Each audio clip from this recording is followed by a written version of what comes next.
Assalamualaikum warahmatullahi wabarakatuh. Perkenalkan, saya Siti Rohani, guru informatika SMA Al-Amin Bengkalis, Riau. Saya adalah mahasiswa PPG dalam jabatan Angkatan 2 tahun 2023 dari LPTK Universitas Negeri Padang. Berikut adalah video pembelajaran saya bersama siswa kelas 10 SMA Al-Amin Bengkalis. Selamat menyaksikan.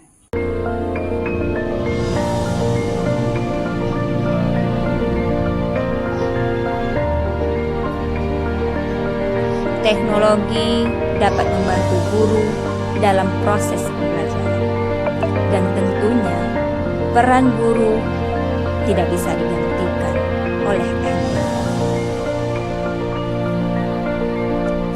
Guru dalam kiprahnya sebagai pendidik, mengajar, dan menanamkan nilai-nilai kebaikan kepada anak-anaknya. Semangat buat seluruh guru Indonesia.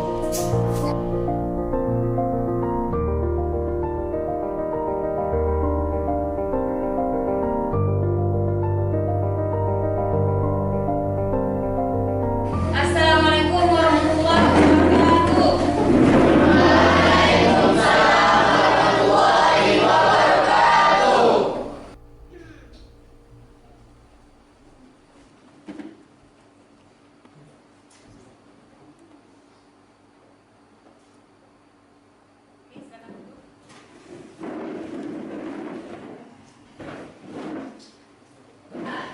Sebelum kita memulai pelajaran kita pada hari ini, marilah sama-sama kita berdoa.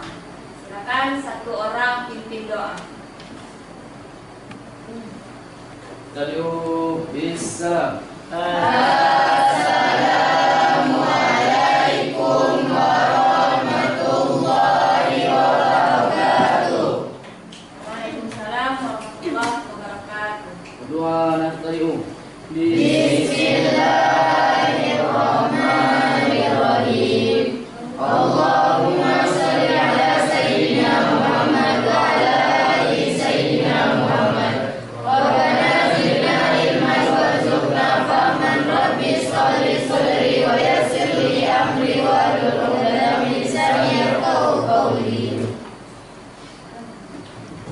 Amin, amin ya rabbal alamin. Mudah-mudahan dengan kita berdoa tadi kita diberikan kecerahan hati dan pikiran untuk bisa menerima pelajaran hari ini. Ya, amin. Amin. Ya rabbal alamin. Oke. Selamat pagi semuanya. Pagi, luar biasa. Kaifa halukum? Alhamdulillah,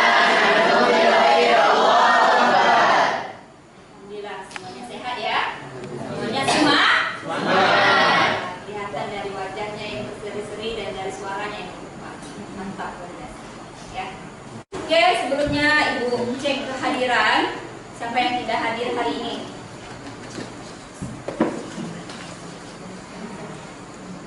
Ketua kelas.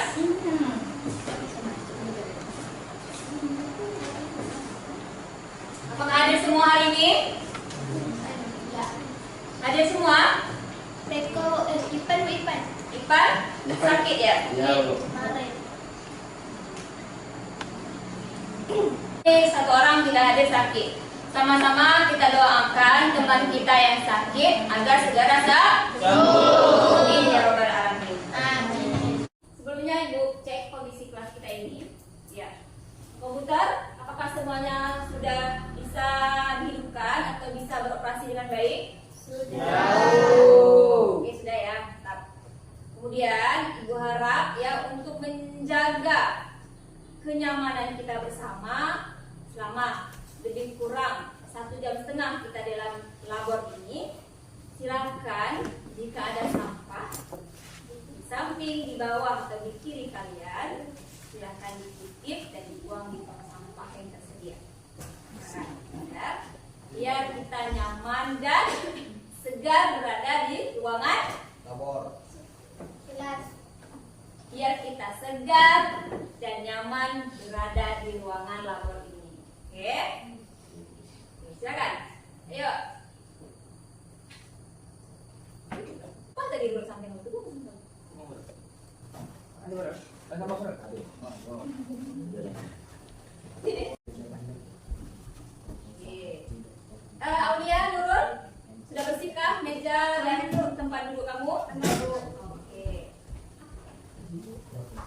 Ya.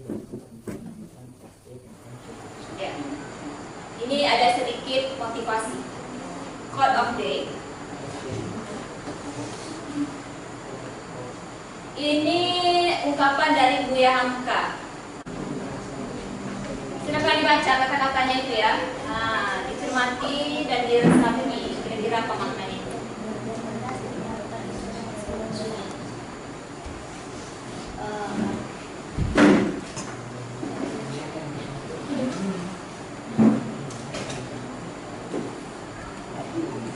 Ya, quote of the day.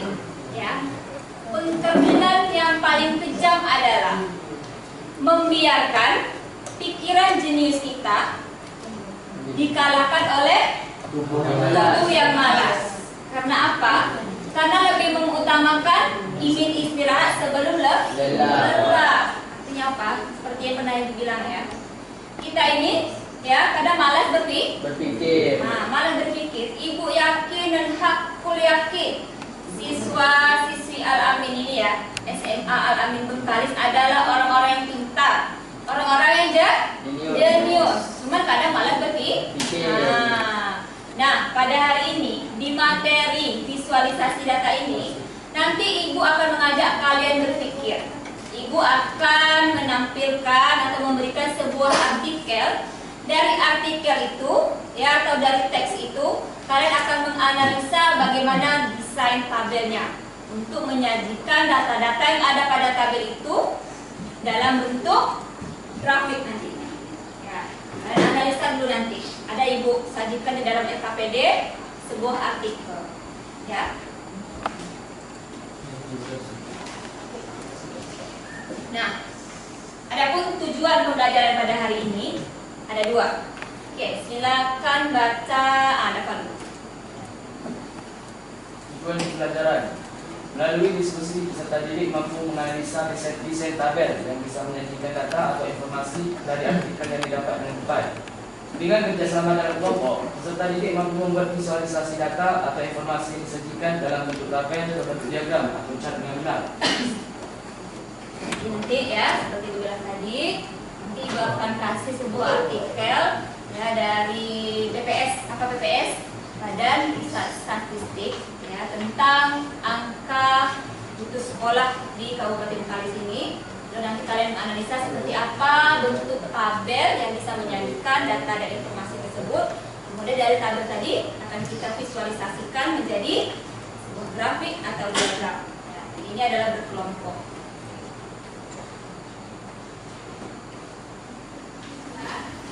Sebelumnya, Ibu ingin menyampaikan tentang teknik-teknik penilaian dalam proses pembelajaran pada hari ini. Ya. Yang pertama adalah asesmen kognitif, yang kedua asesmen psikomotorik, dan asesmen afektif. Asesmen kognitif yaitu menilai atau mengukur tingkat pemahaman kalian tentang materi yang disampaikan melalui pretest dan post-test yang diberikan. Ya, tadi ada pretest ya, ada post-test. Kemudian psikomotorik. Nah, psikomotorik itu adalah keterampilan. Nah, bagaimana peserta didik atau kalian cekap atau terampil mengerjakan tugas-tugas yang ada di LKPD. Ya. Kemudian adalah asesmen afektif. Ini adalah sikap kalian selama proses pembelajaran ini, ya, baik secara individu maupun berkelompok. Nah, berkelompok misalnya, bagaimana kalian aktif di dalam kelompok, ikut berkolaborasi, berdiskusi secara baik, ya, dan juga nanti saat presentasi bisa menunjukkan sikap yang sopan, ya, menanggapi pertanyaan kawan dengan sopan, dan bisa menjawab pertanyaan dengan baik, gitu ya. Oke, sampai di sini ada pertanyaan. Visual. Oke, silakan kita pretest dulu. Silakan dibuka komputernya, diakses linknya, yaitu https://bit.ly/test dan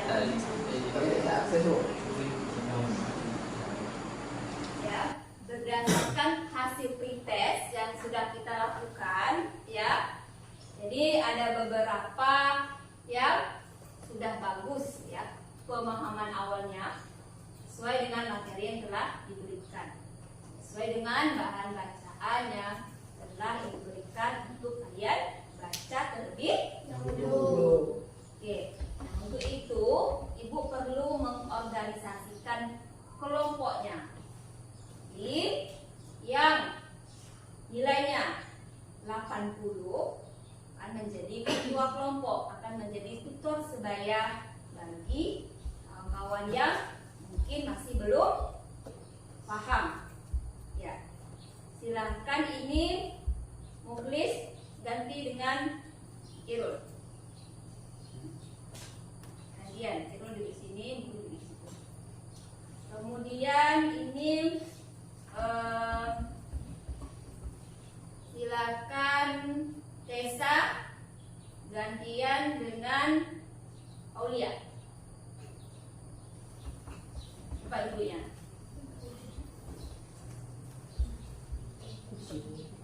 Oke, silakan.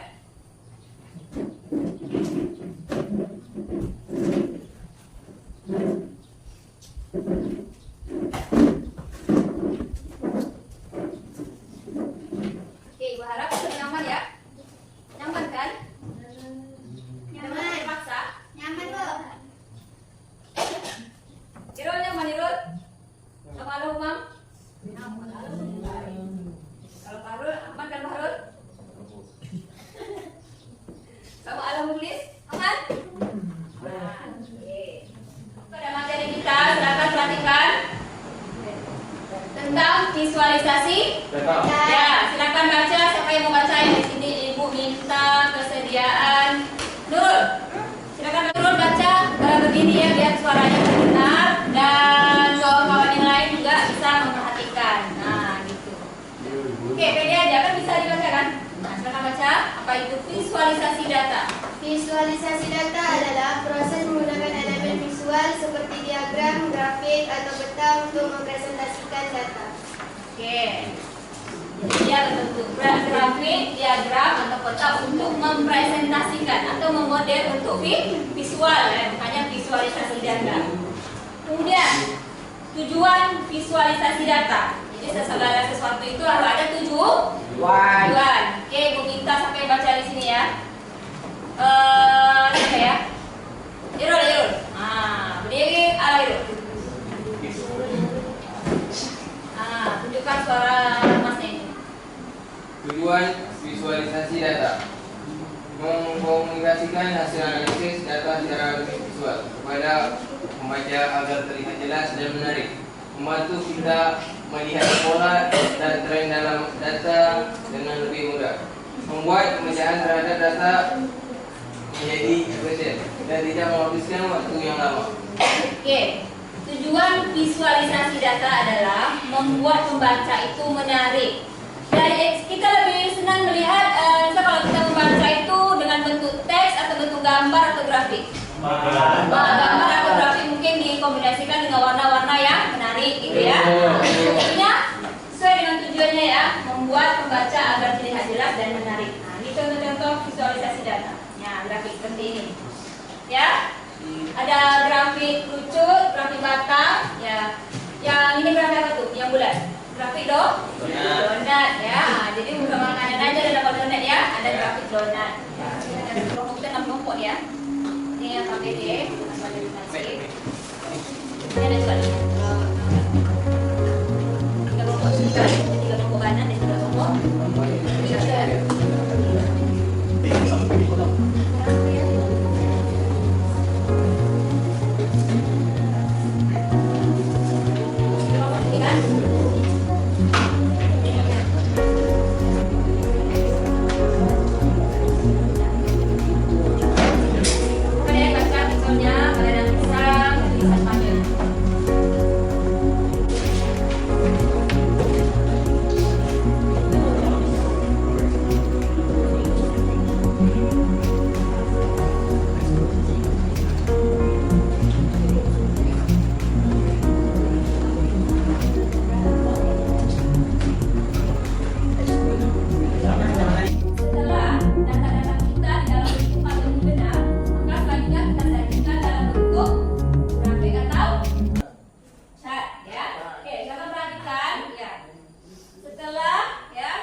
buka, tak suci, tapi dan kalibrasi. Setelah benar data-data kita yang kita sajikan dalam bentuk tabel yang kita dapatkan dari artikel, kemudian kita visualisasikan dalam bentuk grafik atau diagram. Ya, caranya mudah sekali. Ya, kita pilih insert, kemudian kita blok semuanya.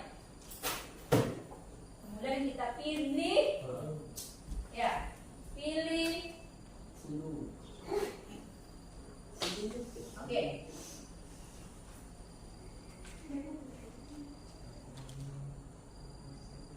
Ini dia. Jadi warna biru itu menunjukkan tahun 2020 sampai dengan tahun pelajaran 2020-2021. Ya. Kemudian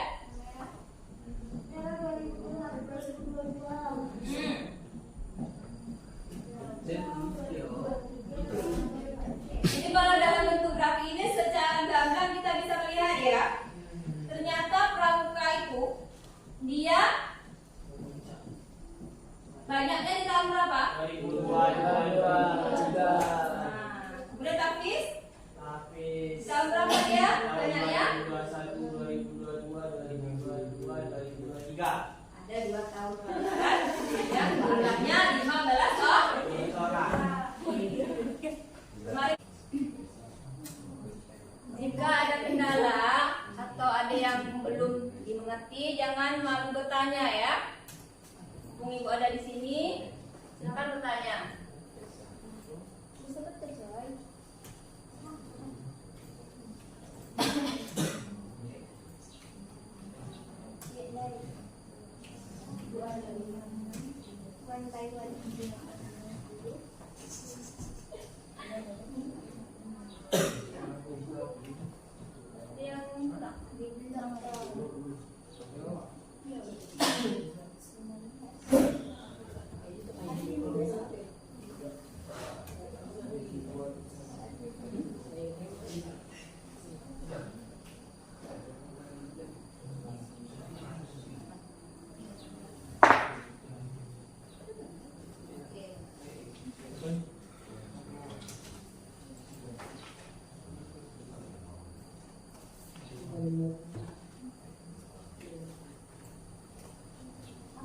Pijak mungkin.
pramuka bisa?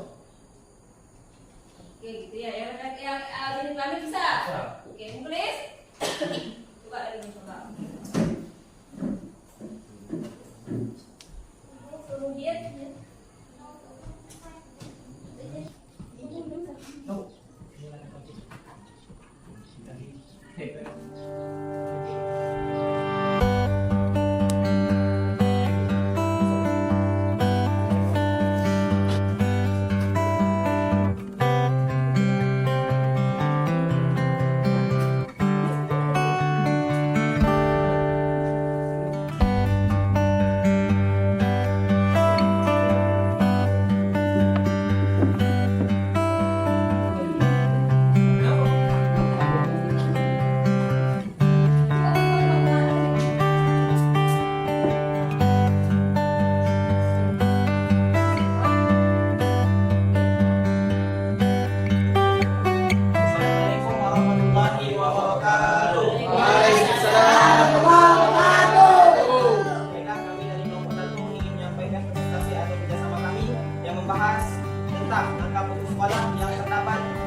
Kecamatan BPS Kabupaten Bengkalis didapat beberapa data sebagai berikut.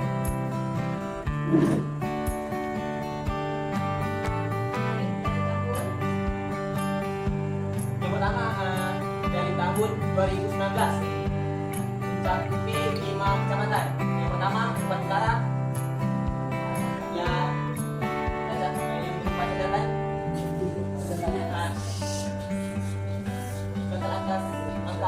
sekolah sebanyak 119.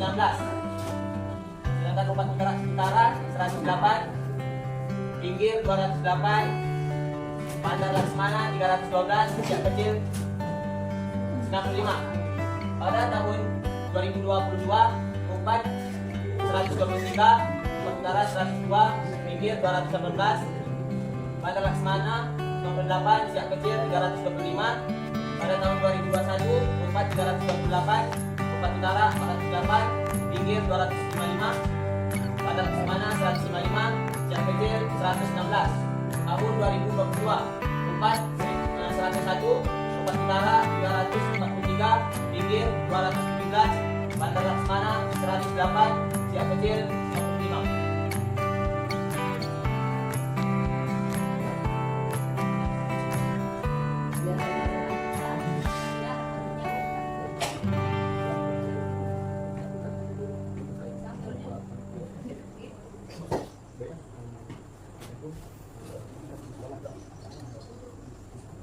Pertama, akibatnya kita blok data tersebut atau tabel, lalu pergi ke insert, klik kolom, pilih 2D kolom.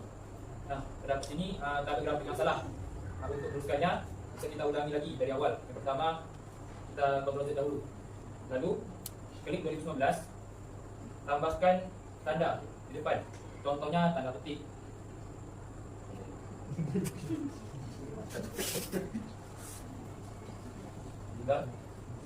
Dan begitulah seterusnya.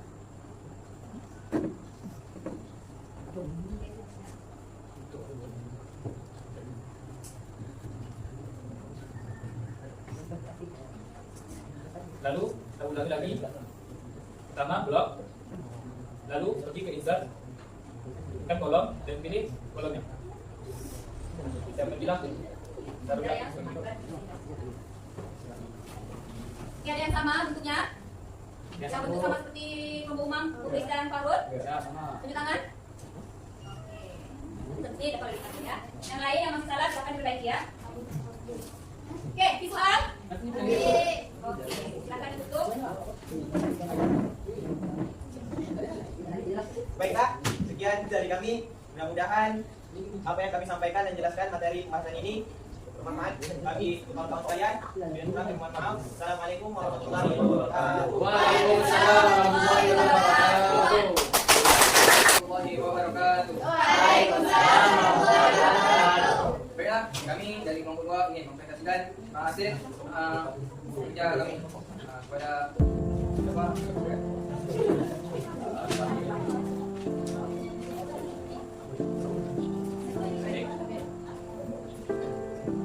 Baiklah, angka sekolah di Kabupaten Bengkalis dari 2019 sampai 2022 ada 5 kecamatan yang terlibat. Angka sekolah dari 2019 Utara 108, Pinggir 208, Bandar Laksmana 111, di tahun 2020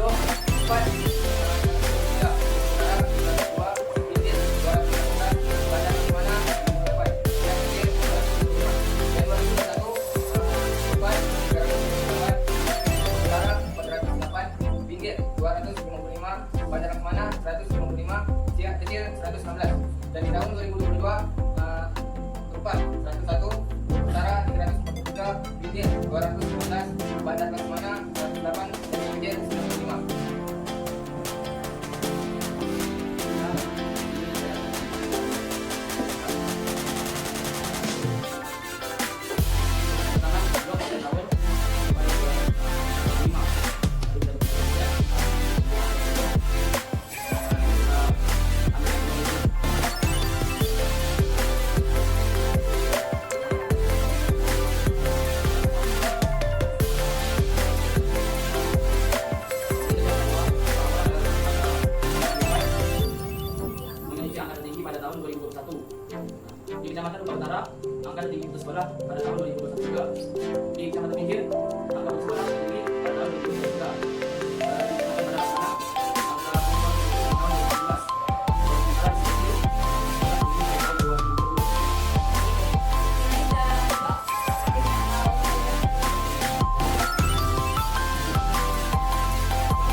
atau diagram yang seperti kubus. Baik, itu yang dapat saya tanyakan kepada kamu berdua. Kita akan coba untuk membuat diagram dalam bentuk lain. Pertama, kita berproses dulu. Lalu kita blok dari tahun sampai ke angka 95. Kita bikin set. Lalu kita cari bentuk sini. Di sini macam-macam bentuk. Ada line, by, bar, area, quarter, dan other chart. Nah, di sini saya akan menggunakan bar. Kita ambil dua di bar. Nah, inilah kira-kira bentuknya. Nah, hasilnya tahu katanya.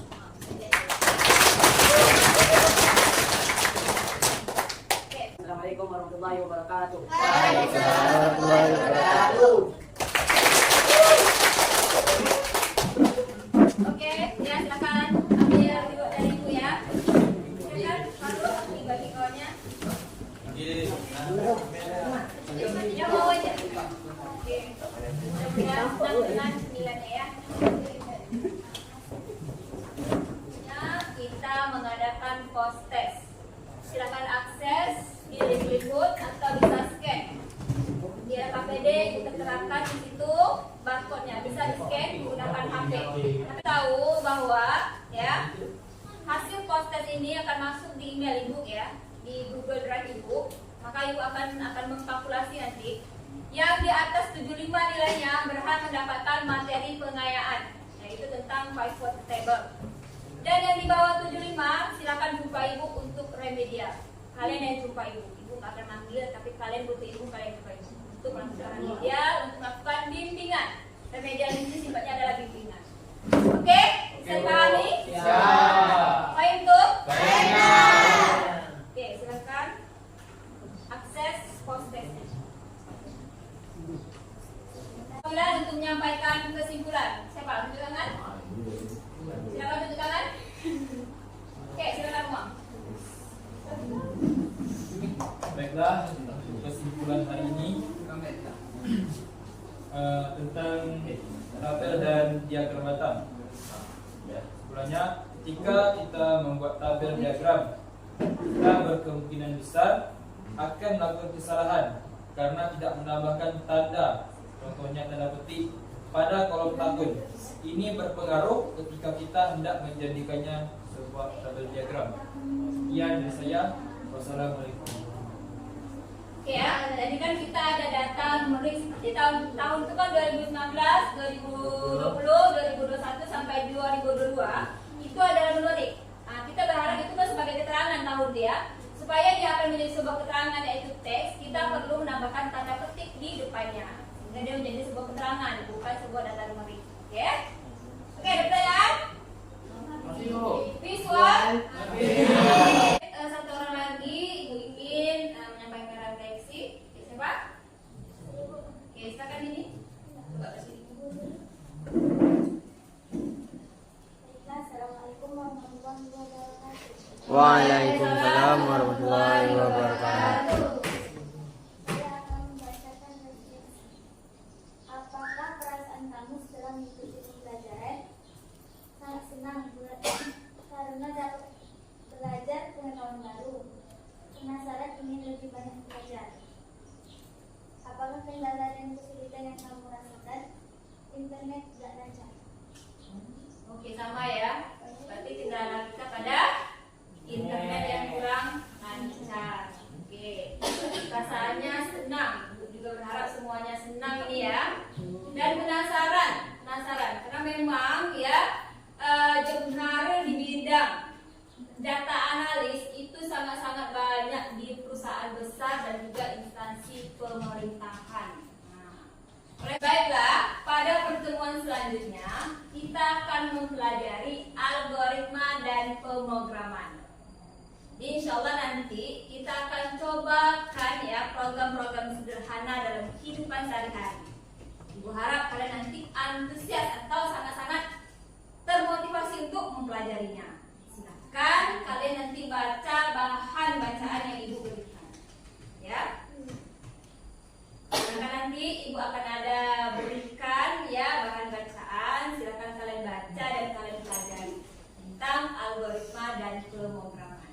Nah, itu nanti akan berjumpa dengan coding-coding dengan error-error. Jam please. Oke. Oke, baiklah. Alhamdulillah selesai sudah pelajaran kita hari ini. Mudah-mudahan kalian senang, kalian paham dan bermanfaat nanti untuk kalian di masa akan mendatang. Semua adalah calon-calon data analis. Ya, banyak sekali job career atau peluang-peluang karir di bidang data analis. Ya, baik di perusahaan besar maupun di instansi perusahaan. Kalian bisa search job career data analis, banyak sekali peluang-peluang. Ya, mudah-mudahan ini bermanfaat buat kalian. Amin, amin, amin. Sama-sama kita mengucapkan alhamdulillah. Jadi semuanya kita sama-sama bacakan doa kafaratul majlis.